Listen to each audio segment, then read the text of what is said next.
Chapter 10 C ભાષાનો પરિચય.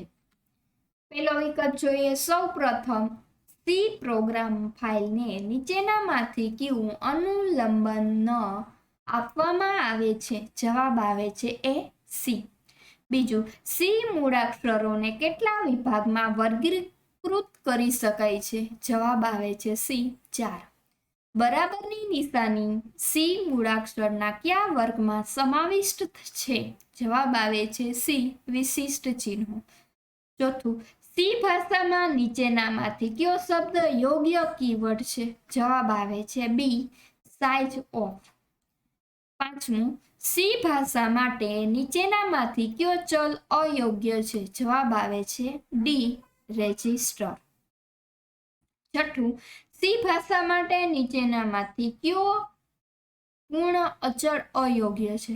જવાબ આવે છે એ OXT.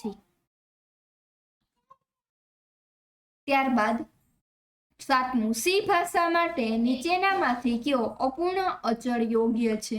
જવાબ આવે છે સી -20.5E5. આઠમું, સી ભાષા માટે નીચેનામાંથી કયો અચળ એક અક્ષર રજૂ કરે છે? જવાબ આવે છે એ. નવમું, સી ભાષામાં નીચેનામાંથી શું વ્યાખ્યાયિત કરવા માટે હેજ ડિફાઇન પ્રી પ્રપોઝર ડાયરેટિકનો ઉપયોગ કરી શકાય છે? જવાબ આવે છે બી સાંકેતિક અચળ.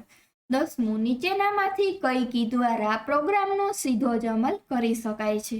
જવાબ આવે છે સી F5. તો અહીં આપણું ચેપ્ટર પૂરું થાય છે. Thank you.